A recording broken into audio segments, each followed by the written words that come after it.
This video is made possible by twin-teeth-mobile.com. Hey guys, Mike here, the Detroit Borg, with a look at the new Galaxy Note 4, the flagship phone for Samsung in 2014 and perhaps the most anticipated device this year. So the Galaxy Note 4 is the same size, 5.7-inch display as the Note 3, but this time we have a Quad HD display with a resolution of 1440 by 2560 instead of the 1080p from last year.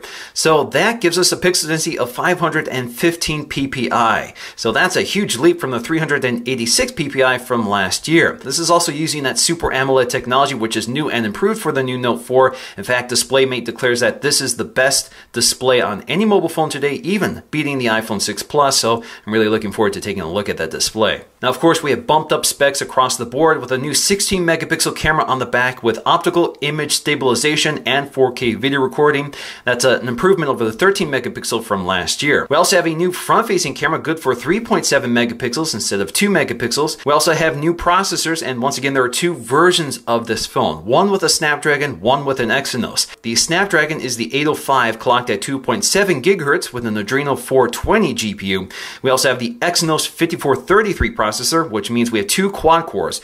One quad core is 1.3 gigahertz Cortex A53. The other is the 1.9 gigahertz Cortex A57. Now, once again, we have 3 gigs of RAM with 32 gigs of internal storage standard, plus a micro SD card slot that can go up to 128 gigs. Now, this does not have an IP certification rating, so it's not declared water resistant like the Galaxy S5 or some other Samsung devices recently. Now, they've also added a heart rate monitor and a fingerprint sensor built into the home button. We also have a new and improved S Pen with twice the sensitivity levels of the Note 3. Now, the battery capacity has been bumped up by 20 milliamp hours from the 3200 from last year's Note 3. Now, the other big story with the Note 4 is Samsung's new premium design language. So we go from an all plastic construction with kind of faux chrome finishes to a metal construction. So we have a nice metal bezel surrounding the phone. Now, the back panel is still plastic. It does have that full leather finish, but they've just eliminated the stitching.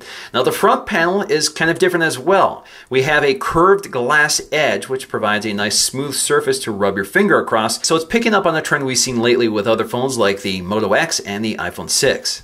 Alright, so let's go and crack into my example of the Galaxy Note 4. As you can see, Samsung has updated the packaging. We saw this first with the Galaxy Alpha, so it's a little more premium looking than the full wood grain we saw with previous packaging. It's still environmentally friendly, of course. So let's go ahead and crack the tabs along the side. Alright, so let's go ahead and crack into this box, and inside is the new Galaxy Note 4 in Frost White. This is also available in black, gold, and pink. So yeah, some color options here. So let's go ahead and pull this out. Obviously, you can see all the features highlighted on the front plastic here. On the back, we have more plastic, so let's go ahead and start peeling this off. That's one. Let's get to the other one here. There we go. So there we go, 5.7-inch display. Feels really nice in the hand already when you touch the metal sides. Very different experience from the plastic phone we're used to. So again, very interesting. It looks very familiar. It looks like a lot of other Samsung devices, but the differences are in the details. We also have a little protector covering our camera lens here, and that's it. There is no little strips of plastic along the side. Now, of course, we're going to need to find our battery, so let's get through all of the accessories. And they're not just run-of-the-mill accessories, and I'll explain in just a moment here. So you can see we have our paperwork kind of nicely tied together here. So I guess we have some forms which are unique to the Hong Kong market or Asian market here. You can see our quick start guide. Of course, we're going to go through all of this in this video. And then we have our safety warranty information, again, in a language I don't understand.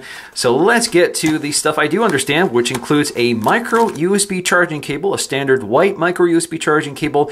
But there's one other trick here, and that is with this charger. So although this is a UK wall adapter, all versions shipped with this phone will be 9-volt fast chargers. So we have adaptive fast charging, as you can see with the label along the side. Now, Samsung claims that this will charge your phone 30% faster than a traditional wall adapter. Now, inside we'll find our standard Samsung in-ear headphones with a remote control and microphone, as well as replacement ear tips to find the right fit. Now, over time with heavy use, S Pen tips will wear out, so they do give you these replacement tips along with a tool to install them. And last but not least is our 3220 milliamp hour battery with the NFC radio built right in.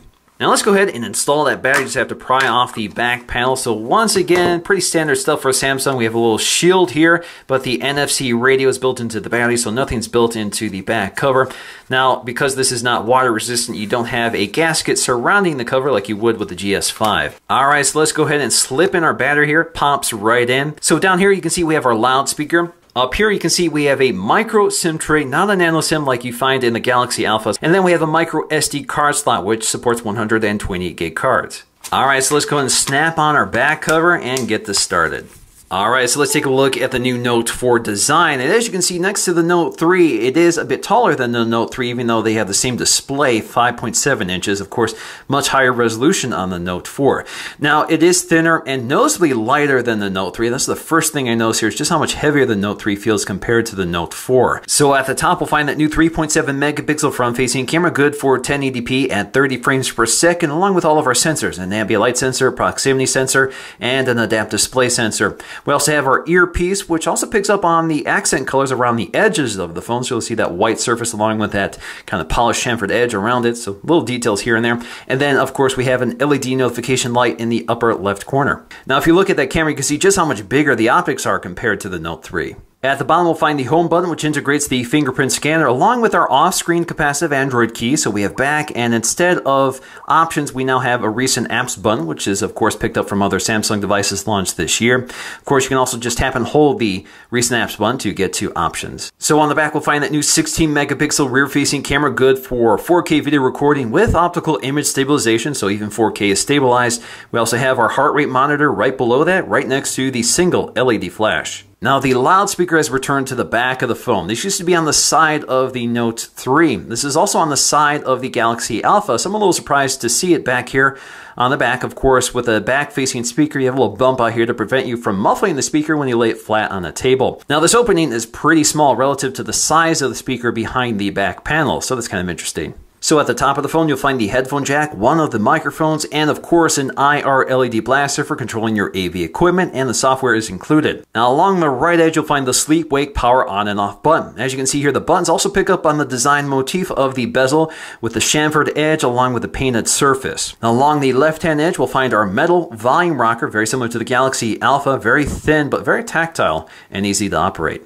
So on the bottom, you can see we traded a USB 3.0 port for a micro USB port with fast charging. We also have those dual microphones on the bottom as opposed to the single one down here. You can also see that that speaker has been repositioned from the side to the back. And then, of course, we have the S Pen in the same position. This time, the cap of the S Pen is the same color as the body of the S Pen, so nice details here. But otherwise, the design is very similar. So, of course, when you take out the S Pen here, you can see it neatly tucks into that silo. Now, the design of the Note 4 S Pen is very similar to the Note 3. It's the same length, the button's in the same position. Now, the only real difference with the Note 4 S Pen is that it's ribbed, possibly for better gripability than before. So very similar to the Galaxy Alpha, we have this nice polished metal chamfered edge along with the recessed areas on either side of the phone, which is where all the buttons are. So it's a kind of a nicer, narrower grip on the sides of the phone. You can also see that with the Note series, the edges of the phone are painted. Now, I'm not a big fan of this. I'm afraid that it will chip off.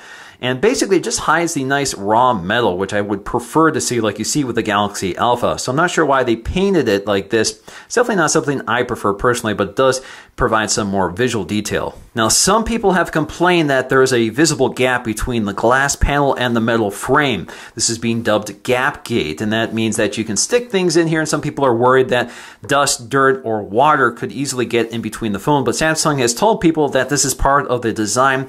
Now, on my phone, I notice there's a larger gap on the upper right side and lower left side, as if the glass is just slightly tilted or angled a bit. So there may be some variations in this gap depending on the assembly. Alright, so let's take a look at the user interface starting with the lock screen. Now we're running Android 4.4.4, the latest version at the time of filming, with an updated version of TouchWiz. So you can quickly launch into the camera app right from the lock screen. You can also see on the lock screen, they're feeding some information here like your pedometer and the current weather conditions. Now this is adjustable under your settings, and we'll get to that at some point in this video. You can see we can swipe down to see our notifications.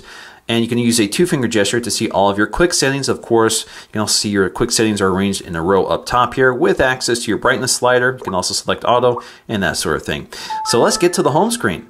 So on the home screen, you can see that we can swipe through our available home pages. We can pinch in and out to see all of the home pages and select the preferred home page by selecting the home icon at the top. You can also remove pages. So if we add a new page here, if we tap and hold on to it, take it up to remove, deletes it. You can also add your widgets from here as well. You can see the system moves really quickly. You You can also see we have our home screen settings. Now we have something called Flipboard Briefing, which you can toggle off, as well as change your transition effects for the home screens. Now what is Flipboard Briefing? So Flipboard Briefing replaces My Magazine. It was always powered by Flipboard. Now Flipboard pretty much has taken over this. So you can see that the feed is, again, much simpler looking, better looking, a little smoother and more dynamic. But basically this feeds all the latest news stories into your feeds. Now you can also log in with your Flipboard account to update your feeds here. And if you swipe all the way to the bottom, you can modify what feeds into here as well. So you can select the categories you might want. You can swipe back up here to get to them. So for example, if I see a story here that I like on technology, brings up the display, and I can basically swipe through it like I would a magazine. Now taking a look at our Android keys, of course we have the home button with the fingerprint scanner, and we have our recent apps key instead of the menu key, and of course the back key. Now the recent apps is redesigned here, so you can see the interface is quite a bit different with this sort of stacked card view, but it works pretty much the same. So you can tap on the page to bring it back up. If you get back here, you can swipe them to close them and that sort of thing. So it's kind of nice, a little smoother, a little more graphically interesting. And then, of course, you can close them all, or you can jump to your active applications to manage your applications, so you can force them all to close. You can see how much RAM you're using. Now, Samsung has also updated S Voice. If you double tap the home button, what's the weather like tomorrow in Rochester Hills?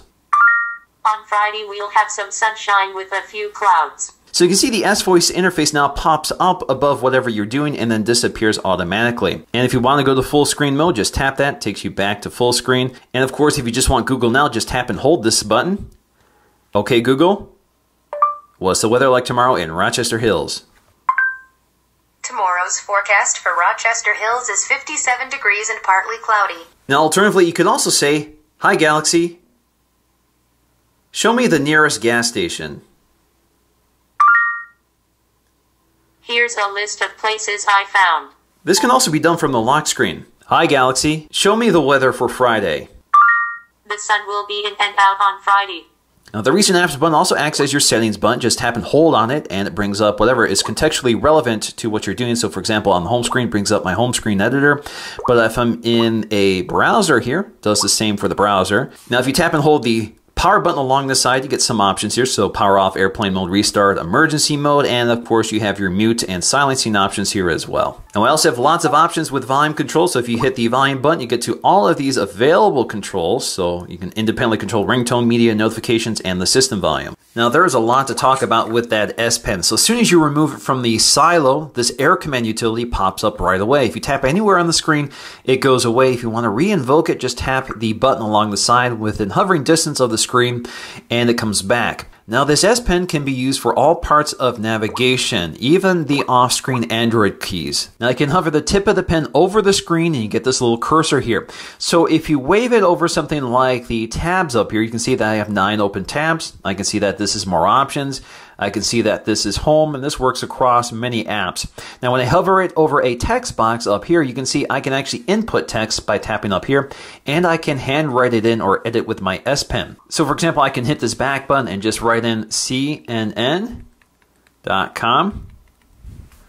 Sees it right away, and we can go ahead and launch it. Now you can just hover the tip of the pen over photo galleries, for example, to expand them out so you can see them, and then you can tap on the image you want to view it. And again, just wave the tip of your pen over any of these icons to find out what they are. Now this S Pen is also great for dragging and dropping to select text, certainly much better than using your fingers and a lot more precise. Alright, so let's take a look at Air Command, starting with Action Memo. So this brings up a note app and you can start writing information down. So for example, if you start writing a number down, that's pretty sloppy here, but if you take this little action icon up here, so I have several options here. So I can create a new contact based on this, and it wants to select which account I want to use here. So you can see it's identified the phone number here and started filling it out for me. So in theory, I could jump back here and start writing in more information. So for example, if I start writing in my name, and now select the action icon here, let's go to create a new contact.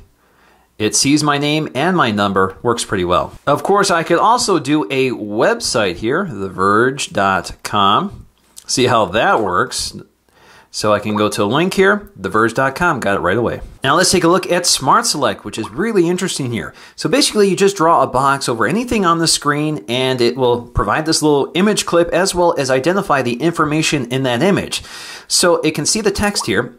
And so for example, it sees the date and time, and you have the option to add an event to your calendar, or see the location so you can see it on the map and that sort of thing. So you see all the information kind of lined up for you.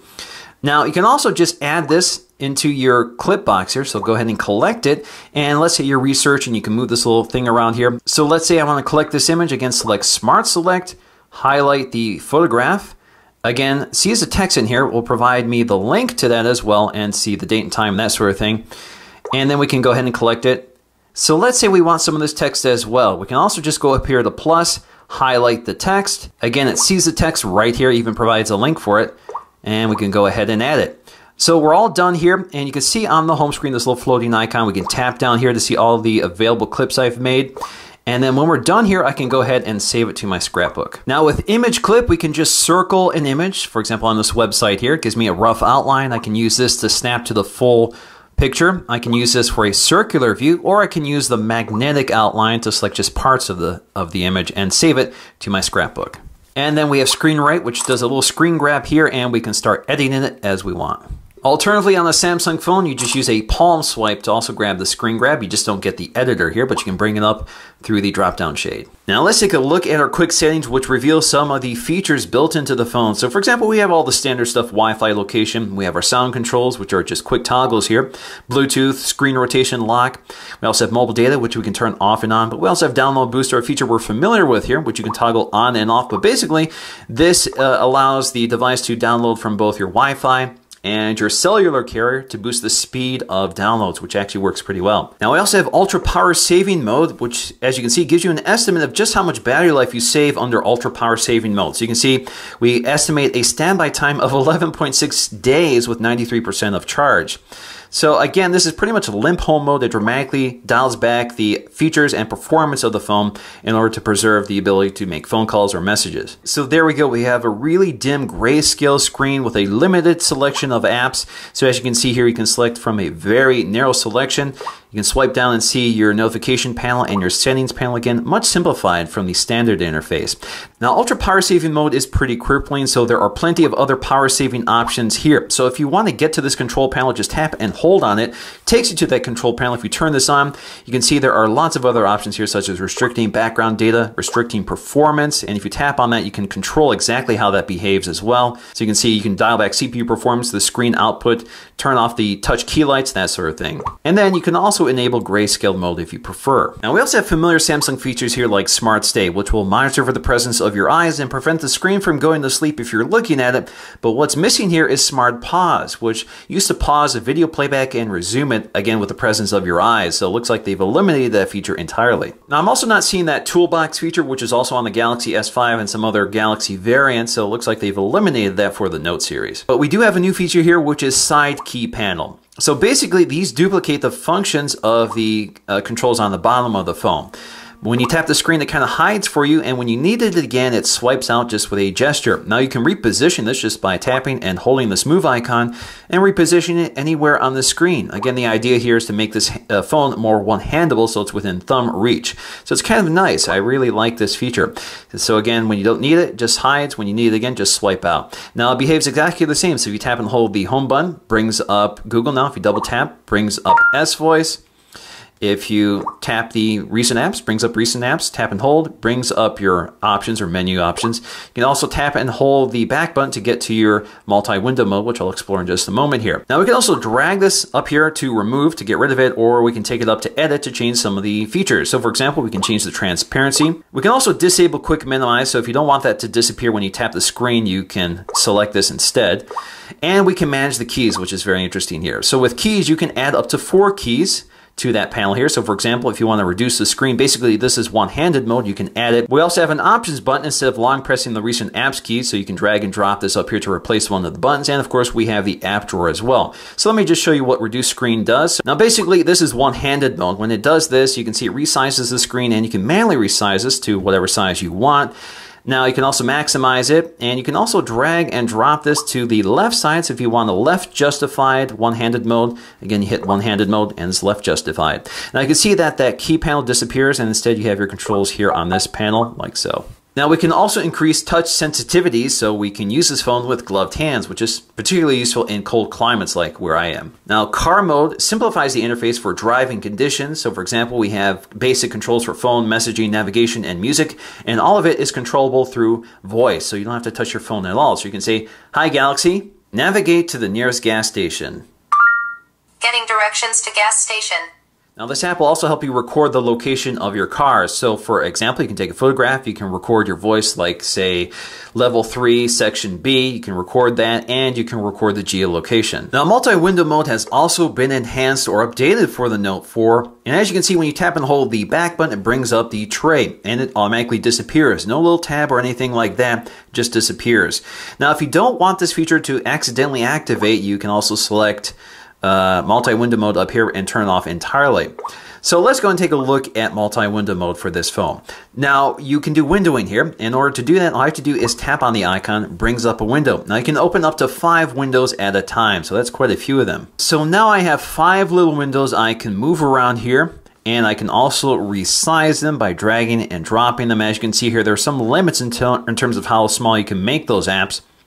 But when you press the home button, they completely minimize into these little badges which float around on the top. So for example, if you want to go back to a browser here, you can see they're floating around on the top, and of course you can move them around like so, and you can tap them to bring them forward. Now when you have one of these windows active, they're highlighted in blue. So for example, you can hit the back button to navigate through that window here.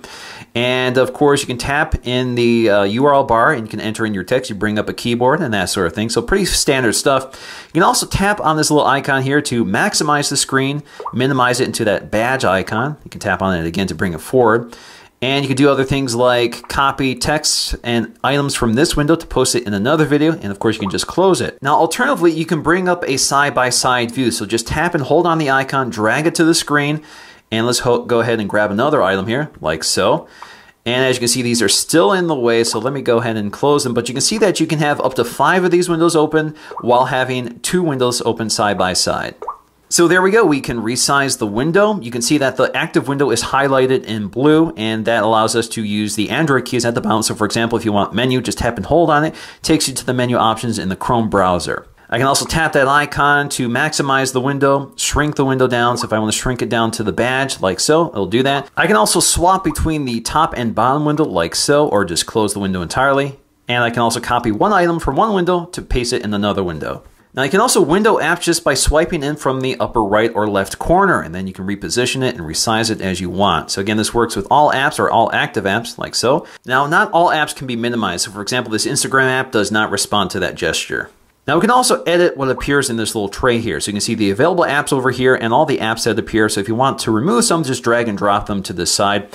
You can also create a custom recipe. So for example, I have YouTube and Chrome open right now. So if I go to create, it automatically creates a recipe up here. So it automatically launches both windows side by side when I tap it. Now, as you can see here, we do not have recent apps within each window like we did with the Note 3. Now there are a few controls from multi-window mode to take a look at here. So we have that pop-up view shortcut, which again allows you to bring up that pop-up view just by swiping in from the corner. Again, that's only with compatible apps. So if you don't want that to activate, you can disable it. I do find I've accidentally or unintentionally activated it when I want to swipe down from the screen. Instead, it activates that pop-up view, which I don't want. So here is how you disable it. Now we also have open in multi-window view, which is off by default. So if you enable this and you're in an app that requires another app to open, instead of opening that app and replacing what you're looking at, instead it will bring up a pop-up view, which is kind of useful. So let's say you're in the browser and you see a YouTube link. When you tap on that, instead of completely replacing what you're looking at, you now get a window with YouTube. Now let's go ahead and set up our fingerprint scanner. Now I'm going to use S-Finder to find the fingerprint scanner under settings. So I'm just going to start typing in finger. So you can see finger scanner found right under settings, and we're going to go to fingerprint manager,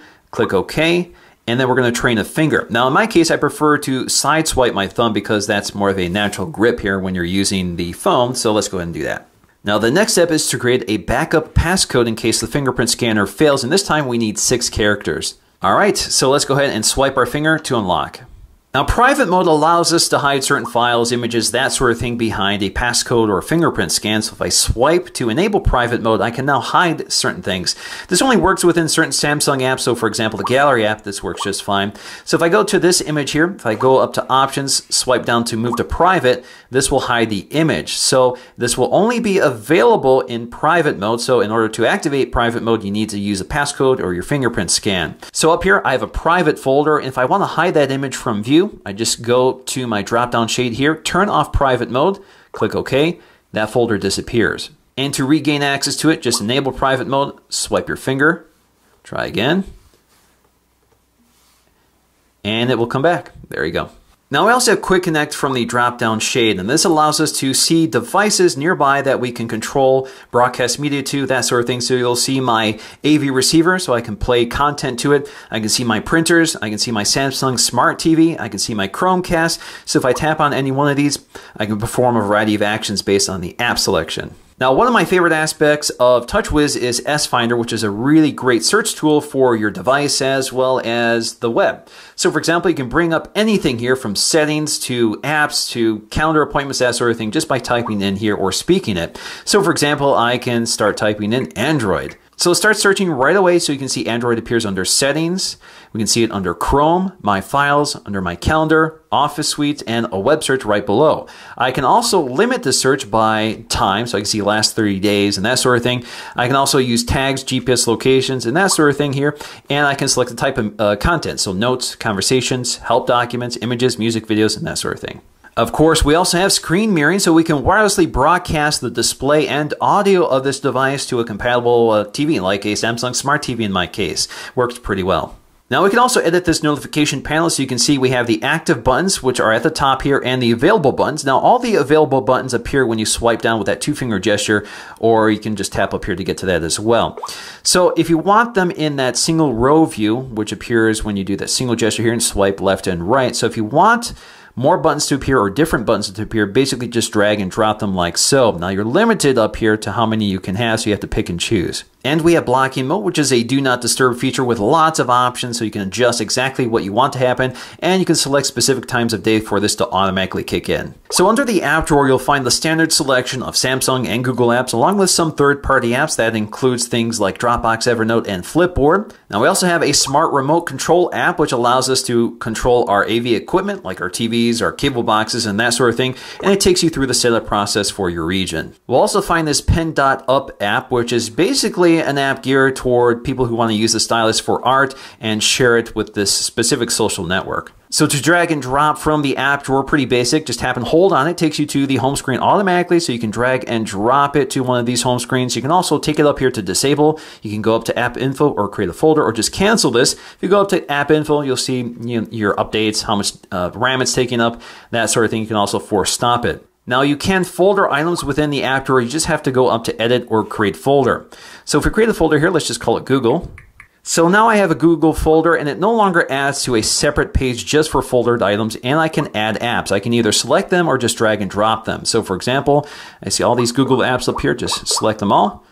Now you can drag and drop this folder to the home screen and that sort of thing. It doesn't look like you can change the color of the folder like you used to be able to. Now if you create a folder, you get a remove folder option like so, and basically it will restore the layout to the existing layout before you foldered everything. Now we can also go up to edit here, which allows us to drag and drop within the app drawer. And as you can see, you get all those options up here for uninstall, app info, create page, or create folder. Now you can also sort them by custom order, so the order you selected, or the alphabetical order, which will take folder items out of their folders. Now we can also see all of our downloaded apps, and you can uninstall those apps if you want. Now you can also uninstall or disable apps, at least the ones that are eligible for that. So for example, you can see I can uninstall the Messenger app here, so I can disable it. It looks like I can't uninstall it, but there are some apps you can uninstall, such as Office Suite here, which I downloaded, so I can uninstall it and it disappears. Now if you disable an app like so, it will actually appear under disabled apps. So we can show disabled apps like so. And if you can't uninstall or disable apps, you can actually hide apps, and you can hide as many as you want. And again, you have a separate folder for hidden apps if you want to see those again. Now the settings panel has also been redesigned again, much more organized, a lighter background color. So you can see we have things organized by connections, device, personalization, system, and applications. You can also search this instead of having to poke through all of them. So you can search for example, if you want fingerprint, just start typing in and it finds it right away. But you can also customize these quick settings so you can add certain shortcuts right to the front of that list if you prefer. You can also change your view up here so you can see as a tab view, which is kind of a traditional view, connections, device, etc. Now you have a lot of options with S Pen. You can disable Air Command, Air View, the pointer, or Direct Pen Input. Direct Pen Input basically refers to that pop-up that appears when you hover the tip of the pen over a text box, such as a URL bar. Now you can also turn off pen detection, so it's always aware of the presence of the S Pen, even if it's detached. So if you walk too far away from it, you'll get a little warning. Now it's pretty clever how this activates. So for example, if I've detached the pen, lock the screen, and I place it in my pocket, as soon as I place it in my pocket, it gives me this little warning. You also have detachment options. So Air Command is there by default, but you also have Action Memo or No Action if you prefer. So under connections, pretty basic stuff: Wi-Fi, Bluetooth, NFC, airplane mode, data usage, your location information, NFC sharing, and mobile network setup. We also have our sound options. This is where you can turn off those annoying touch sounds that Samsung has always included with TouchWiz. If you don't want to hear that blooping sound, there you go. You can also turn off haptic feedback if you prefer.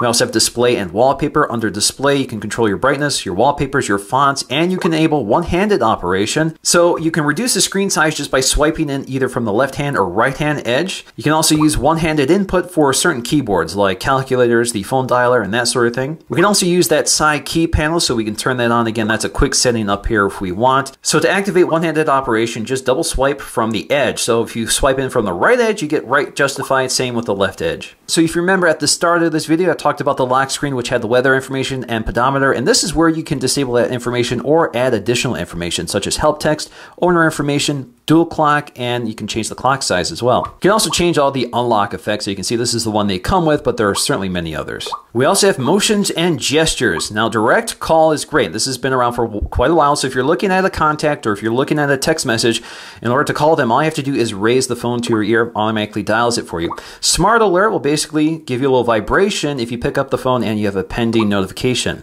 Mute Pause, you can activate by placing your hand over the screen or flipping the phone over. We also have Palm Swipe to Capture, which again is that screen grab feature. We also have Easy Mode, and they actually prompt you to select whether you want Standard Mode or Easy Mode when you set up the phone for the first time, but Easy Mode is basically the grandma mode. It simplifies the interface. So there we go. We have bolder, bigger icons with all the major icons placed on the surface with a flashlight, a magnifier, that sort of thing, which uses the camera. And of course, you can also add additional apps. Again, the interface is much simpler.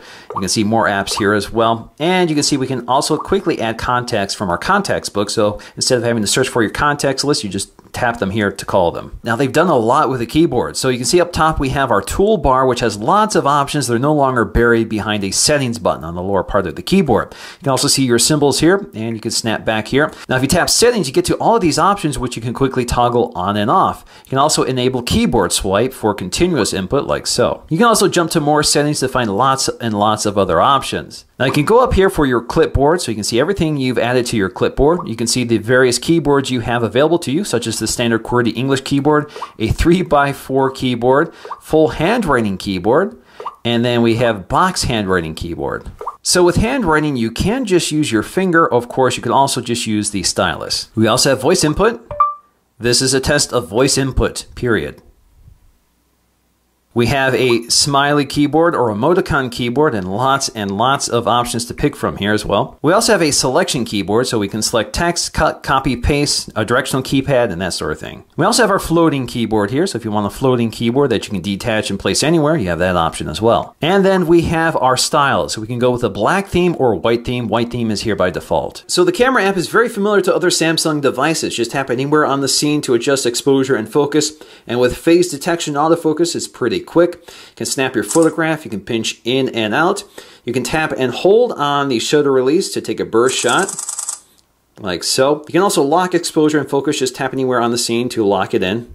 Tap anywhere to release it. You can record video, which also has pinch in and out to zoom. It also has HDR. You can pause it, resume it, and snap a photo while recording video. We also have our quick settings right here and more settings if we go up here. Lots of settings, so we can adjust our video size from HD to QHD or ultra high definition. Let's click OK here.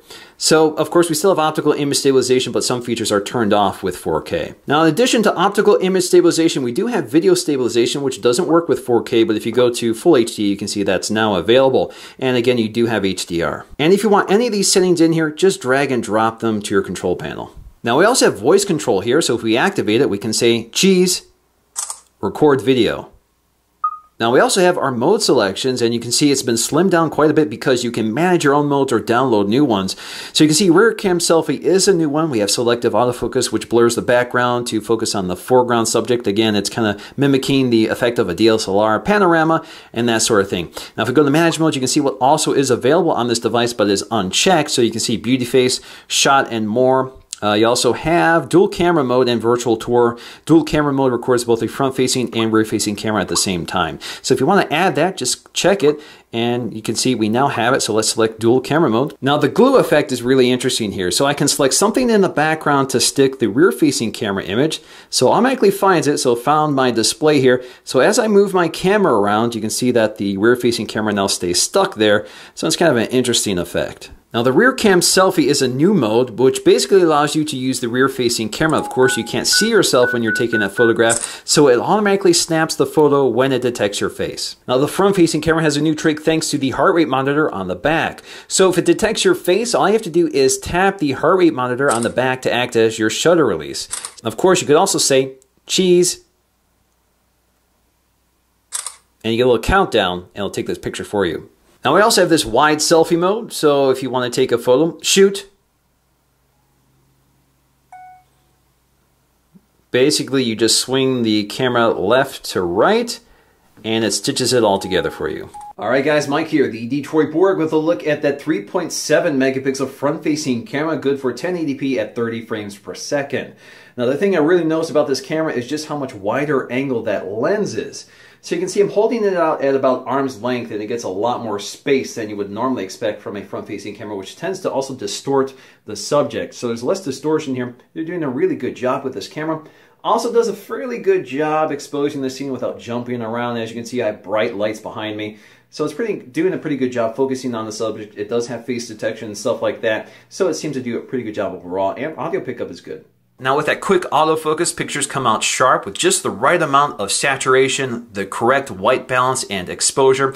The auto mode does a pretty good job and is pretty foolproof. Now, it doesn't have the best low light performance until it hits the processing engine. Once it hits the processing, the images come out pretty nice. Now, it does soften them quite a bit, and you can see some artifacting and some processing going on in the darker areas of the photo, but the results are definitely impressive and better than most cameras you'll find today. All this hardware stabilization, focusing, and processing also means you get fantastic HDR images. Now, the LED flash does a pretty decent job. It's nice and bright, and I think the processing behind it compensates for the fact that we don't have a dual tone flash in this camera. Now the Note 4 I'm using has the Exynos octa-core processor. And as you can see here, the multi-core score is just off the charts. Definitely bests the iPhone's multi-core score. But you can see the iPhone 6 bests the single-core score here by a pretty significant margin. Now compared to the Note 3, you can see huge gains have been made in the single-core score, although the Note 3 I have here is the Snapdragon, not the octa-core processor. So this is a quad-core versus an 8-core. So different technologies here, but performance is fairly close. Obviously, the multi-core score is much improved,